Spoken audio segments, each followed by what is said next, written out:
Good day and welcome to the Prime Feed News. It's D-Day for Mozambique as the Constitutional Council is expected to rule on the October 9 election results that were declared or that the declared Frelimo an overwhelming winner. A post-election violence has resulted in several deaths. The effects has also impacted South Africa with officials announcing a 6 billion rand loss in trade this year. Yesterday the Lubombo border post recorded a pick in traffic going to Mozambique.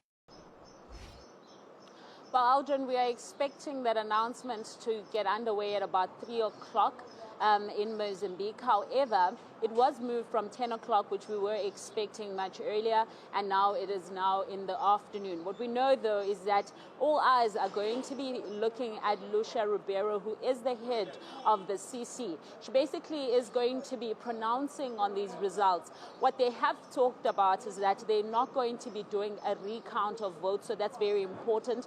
What they're going to be looking at is validating those results and basically looking at what has occurred. So they're speaking to CNE, which is basically the council that side, which was doing the results and announced the results, which saw the Frelimo basically sitting at 70.7 to be correct, and then also looking at Podemos, which is also sitting at 20.37 results. So they are going to be looking at the discrepancies. They're saying that when the results were in fact told or given to the people of Mozambique, they were told that there were discrepancies that were seen. This is not only from the national side of things, but also in the international community.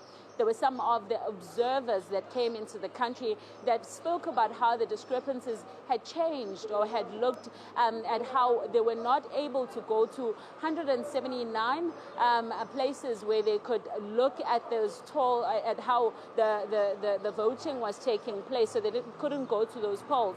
And as a result, then they said there were discrepancies because of what was taking place on the ground. But at the same time, we know that Podemo, which is basically at the moment represented by Valencio Mondlane, who is currently not in the country and has fled because he said he fears for his safety.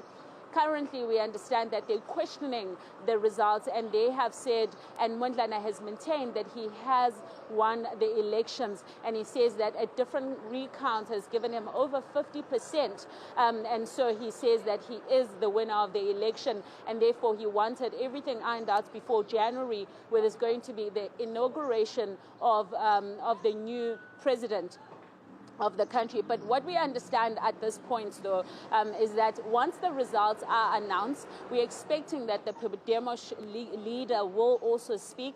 If he doesn't speak, then we are expecting the reaction on the ground. You'll remember that what he had spoken about last week is that everyone in Mozambique must sit down and listen and hear how these results can be changed or have been changed, or if they remain the same. However, if they do remain the same, that they had an allowance in a sense of doing however way they want or reacting in however way. Now, what he has maintained is that this will determine whether there is chaos or peace in Mozambique. And of course, Mozambique cannot, at this point, have more chaos than what they have dealt with from the past, mainly because you have seen a lot of young people, which we are told at this point are mainly unemployed and will do anything at this point to get those opportunities of being employed, to get the opportunities to be part of the economy. And those people, we are told, are the people that are following the leader, Valencio Mondlane. So we are expecting that those people also will have a say or look into how these results have been given to the nation. And the concern, of course, is that if they don't get what they want, then you could see a bit of instability taking place in Mozambique. However, today we were also expecting that there will be less traffic on the Lubombo border bridge. This is mainly because a lot of Mozambicans started traveling yesterday ahead of the 23rd with concerns that there could be an outbreak or an unrest that side. So a lot of people traveled. But we are seeing now this morning that there are no lines in Lubombo border post. What we are seeing is just people that are driving in just slowly. And as you drive in here, there's barely no lines, barely no stopping point. And this is compared to a place where you couldn't even travel a kilometer in less than 30 minutes, and that's how packed it was yesterday. Today, it's just a breeze through, and people are going through, and we understand that the borders are still operating, and nothing has happened on the South African side.